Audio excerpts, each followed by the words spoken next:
to execute their game plan on. I feel like, again, they have flattened out the mistakes from game number 1. They are coming here with a multi-dimensional draft, but so is BTK. So it's an improvement on EVOS Singapore's part, and BTK are still on that same level. With this Yu Zhong, I feel like they do have a little bit of an their nerves here. Whoever breaks the living artillery, whether it be the real world manipulation or the feathered airstrike, is going to lose. It's time for game number 2. EVOS SG on the blue side with BTK on the red. Once again, let's see how this battle plays out, because once we're seeing Fly Chicken going to be on this Beatrix once more.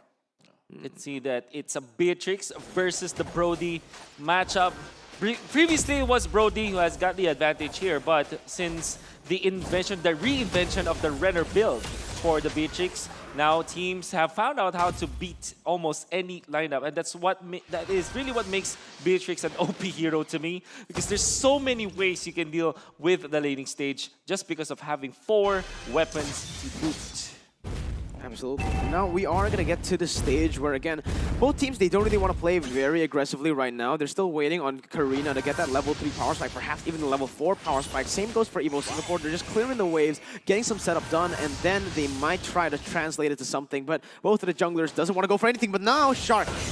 He already pops his Aegis very early on, even gets a couple of recalls in just to taunt him out a little bit. Kind of interesting there. I like the confidence coming out of BTK, but here we go. These are one of the odd moments where you can see just Mobazane. He's going to hard farm on this Barat. How far will this really go? Well, it will really take far. As far as the scaled Blizzard at this point, but Potato will want to answer this, and JPL as well.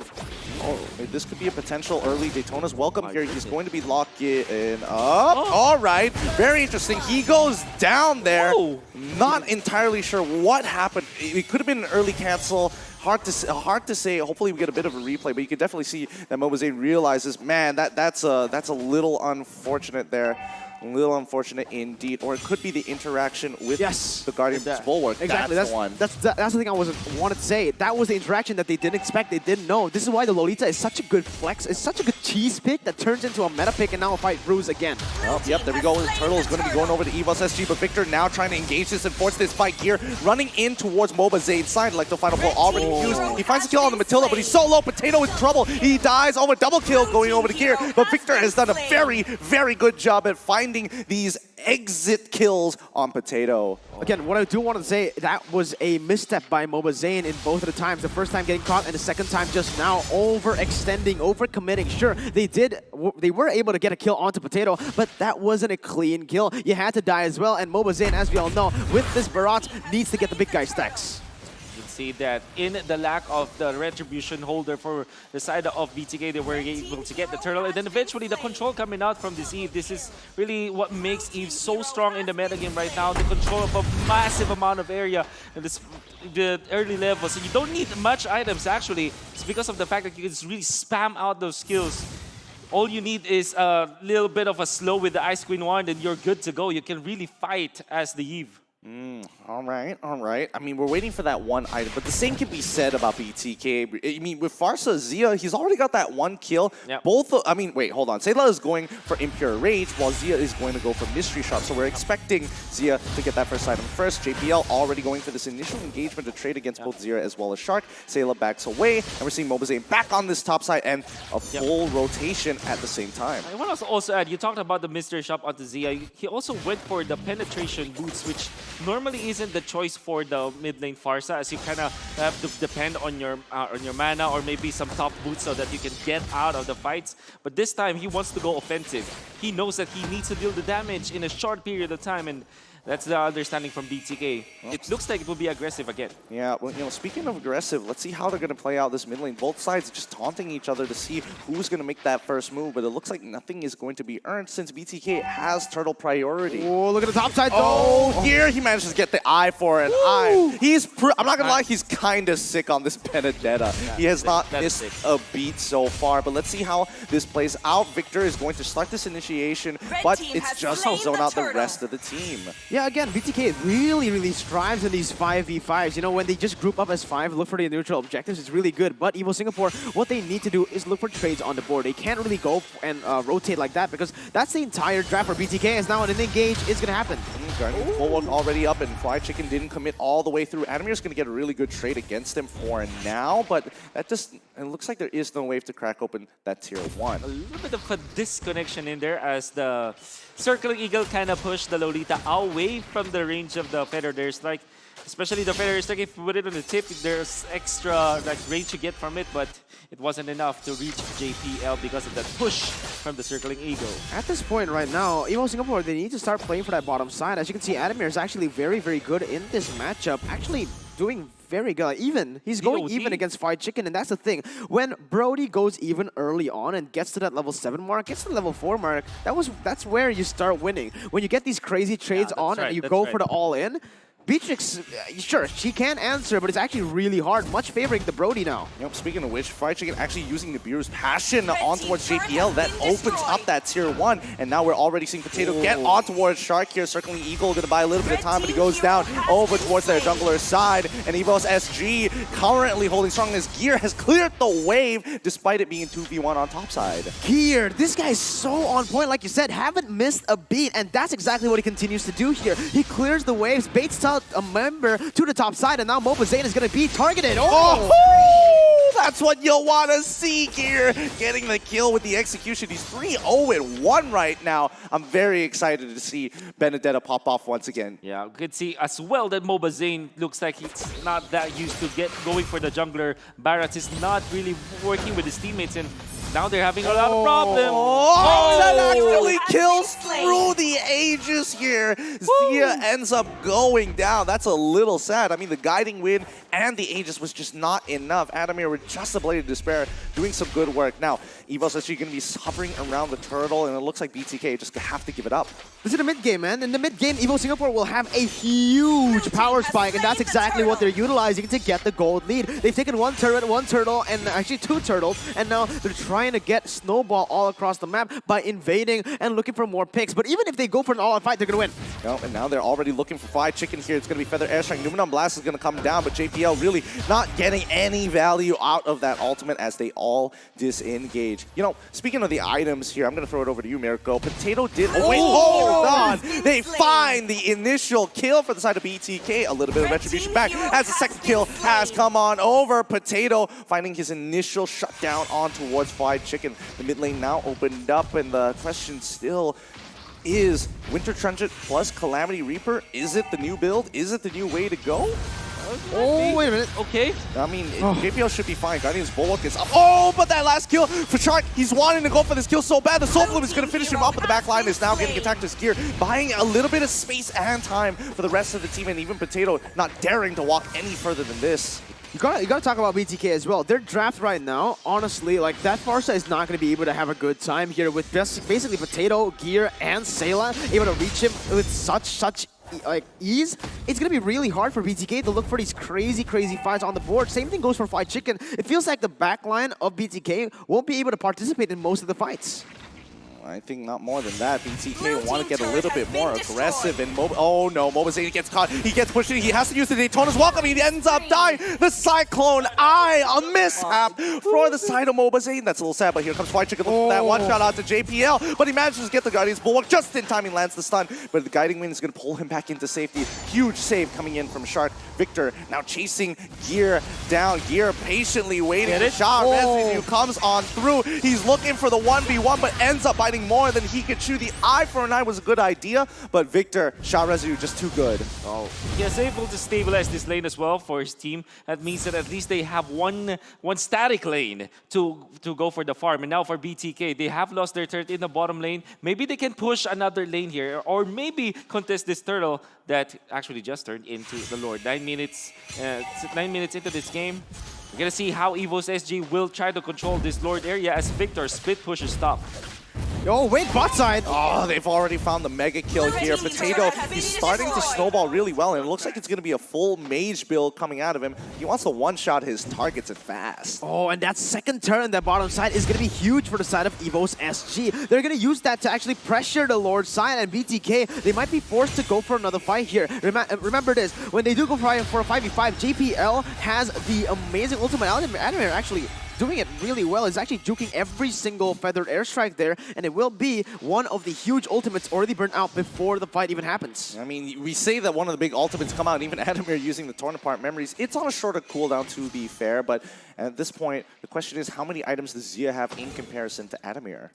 Well, I think that Zia, it won't matter as much because he has the mystery shop anyway, so at least gonna have a great farm.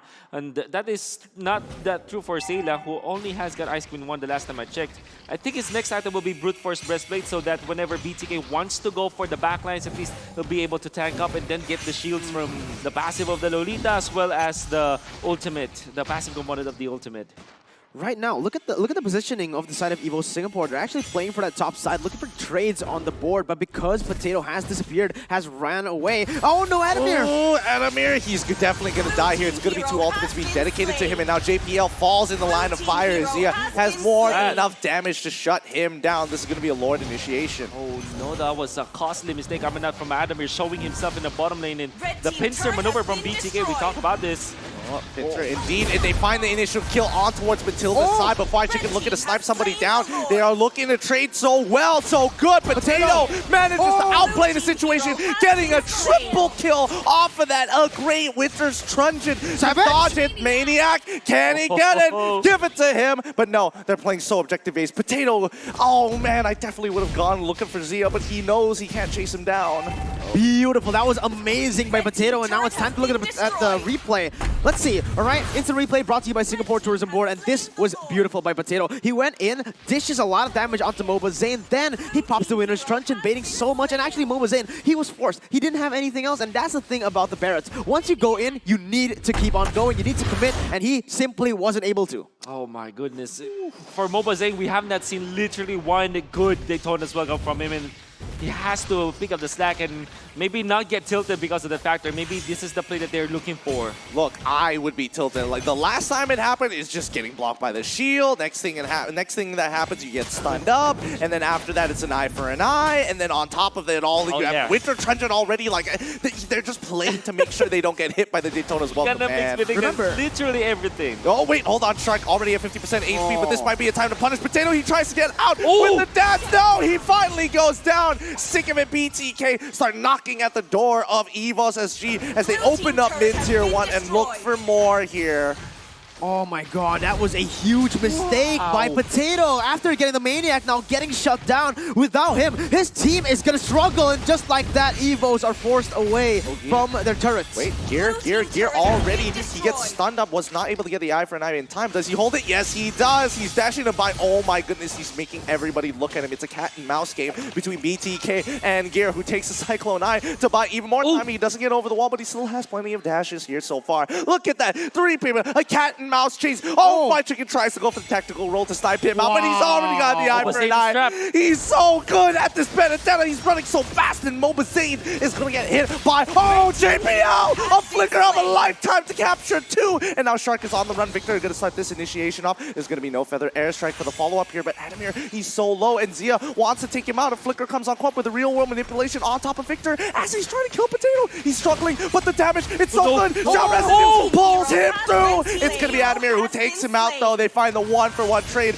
Oh my god. What a close game, man. But again, Wolf, BTK, I feel like they didn't target the members. They didn't they didn't focus on one member. It felt like Victor went to the other side. The other members went for the other. And the thing is, with that, splitting the sides, splitting the targets, it's going to be really hard for you. And so many bad decisions coming out from BTK as they overly chased on the Benedetta, leaving Mobazane to his own. I mean, Mobazane is a Barretts, a very tanky hero, but against 4 members of EVOS SG, he melted.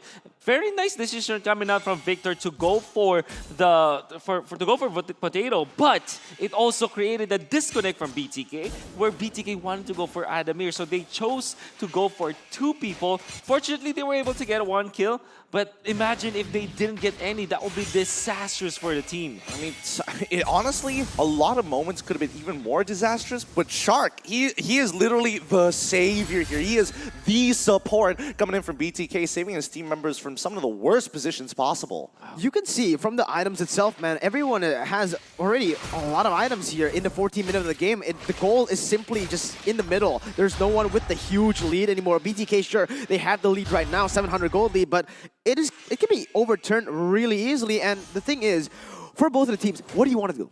Right? Do you want to commit to these crazy fights, or do you want to just look for the trades on the board? For now, it is going to be exactly that. EVOS SG splitting up and looking for trades on that bottom side while BTK get control of that top. Okay, so from top side, they want to get this Luminous Lord, and maybe that could open up the game. But notice down on bot side, Karina slowly creeping up here to bait out this fight. And yes, here we go. Victor now in a lot of trouble. Has to use his ultimate to get and disengage. But here, gonna chase him down. Very literally run this man down as he's trying to get in towards this fight. Real world manipulation on top of Lord side. They don't have the retribution. Mobazane is gonna get it almost straight away. Here comes the Electro final blow on towards ZSI. Victor now in the, but he's kind of low. It's gonna be Karina taking out Mobazane as well as Victor dying over to Gear. They're going to be chasing them down. Gear wants to slow everything possible. What a fight for EVOS SG, but BTK managing to get the Lord. Yeah, I mean, at this point, do you want the objective or do you want the fight, right? EVOS SG, technically, obviously, for their composition, they want the fight. They don't really want to contest for those objectives. They want to split it up, and that's exactly what they do. You see Victor, he was taken out of the fight before it even started, and that is how the Lord fight was turned into EVOS SG side. Yeah, now they're going to be getting rid of this Lord. Oh my goodness. Like, you got to give it to Gear, man. He's making it happen. JPL using the Numenon Blast early on. It looks like a lot of noise happening up on stage, but here comes the real manipulation to try and get on top. It's going to be Gear. He takes out one. Can he get a second one? No. It's going to be, another one. Matilda falls down. He finally, Potato bites the dust. The Zia is able to get a feathered airstrike off, and for some reason, Potato gets punished even though Gear dived the deepest. Oh my goodness. That was off of only Zia was able to find Potato. Amazing for his team, and BTK. It was a great idea for them to go for the Lord. However, you always have to think about the area of control for EVOS SG. They have so many floor skills coming up from the Eve, the Electro Final Blow, as well as the Numenon Blast. So they have area control, and even when BTK does have the Farsa and the Yuzhong, the team fight is favored for EVOS SG. Yeah, but they also forgot about their mid-tier 2 down on bottom side from EVOS SG. A little sad, but look at the position that they're in right now.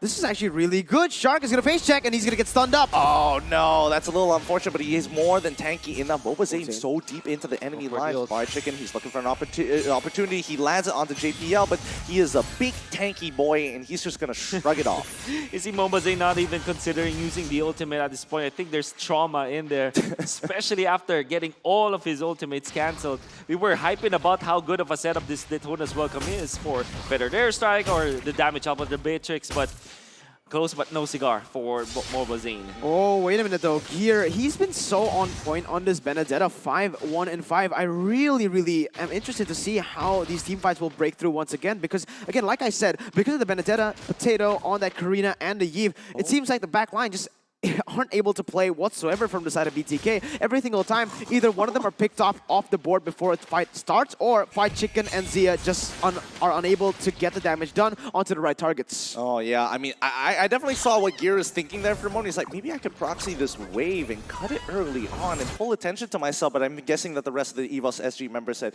no, don't do that. Like, all 5 of them are there. You ran away from 3 plus an extra 2. I don't think that's going to happen. For BTK, what we do know about their team, as the Barras lost all of his passive, what we do know about their team is that they struggle in these long games. For EVOS SG, they do thrive in long games. Average game time was about 20 minutes for EVOS SG. Average win time, I mean. So EVOS SG, they know how to play in this kind of field of play, wherein the games are long, so maybe they are inclined to win this game. I mean, you know, in their grand finals, their very first match in their best of 5 against RSG during MPL Season 2, it was 40 minutes long. Okay, I'm pretty sure they kind of know what long games are like. Yeah, absolutely. But the thing is, right now, what we need to talk about is the map control, right? Because in this 18th minute coming to the 19th, it's all going to come down to map control. BTK, side lane pressure, they simply don't have it. They can't contest the side lane pressure because of the Karina alone. You don't really know where the Karina is. Even if you do you really want to face check it? Do you really want to go and just fight? No. You need to get Potato off the board, or you need to group as 5 and look for him, or look for something, or not, okay? Don't let EVOS SG split the map like this, because every time you do this, it is isolating the members one by one. That's where EVOS SG is able to look for some picks. Okay, map control it is then. It looks like, you know, let's take a look at where the members are so far. Here, down on bot side, he's going to continue being on the opposite side of wherever the objective needs to be because he's Benedetta. He's one fast boy. There's don't bother chasing him. It's not going to be fun. All right. I just want to say, though, Benedetta ain't a boy, so... Look, I'm talking about Gear, man. He is a very young boy. All right. Yeah, he is. And he's very, how to say this, it's macro-based. That's what I like. I mean, I like about him is that he's young, but he's already thinking like a veteran, right? Oh, look at this though. The macro play is coming in from EVOS SG as they push in the bottom side. Victor is forced to come in, but that might be the side of EVOS SG. Yep, capitalizing and going for the Lord now. They're the one with the initiative, and this is going to be back and forth. Wow. Benedetta has pushed out the mid, and the setup is there for EVOS. Yep, they're looking for it. Here comes the Feather Airstrike. They want to force that fighting Gear. He's going right into the deep end. Oh. Looking for Zia. He does find Zia. Feather Airstrike's already been used, but Victor now going to be chasing in. BTK have played this well, and now looking on the attack. They've sacrificed their tier 2, but they've already obtained Lord. A good macro play coming out from EVOS SG. That was perfect for EVOS SG. They got the bottom lane, and they forced Yu Zhong to go into that lane. The worst hero to go for your BTK, just because of the fact that they needed the Yu Zhong to disrupt the team fight for the Lord fight. And BTK lost so much. They lost the inhibitor, they lost the Lord, almost losing all of their heroes. But now let's see their defense. They have Beatrix as well as Farsa, as well as the Barats. So wave clear is there. However, can they last against EVOS SG? It's all about the setup coming in from EVOS SG. Look at the way they're pushing in 2 waves at once and leaving that bottom side because the inhibitor has been taken away already, right? So they're trying to siege this down, and already they've used up 2 ultimates from BTK. One coming from Fight Chicken and Zia. This is going to be a very good setup for the next wave that's building up again. It's going to be mid as well as the bottom wave going to be crashing in now. They need to open up this inhibitor, and yes, they do. They've already found it. Victor's going to start things off by turning into the Black Dragon form to buy some time and disrupt the enemy team, but he's taking so much damage here. Lord is about to die here, but so far, Fight Chicken tries to point it out. The base is in trouble as they drop the real one manipulation. GG, well played. EVOS SG, checkmate on that game. The name of this game, the second game, is Forced Errors coming in from EVOS SG. They literally, every single error that BTK made wasn't their fault. It was because of the forced error.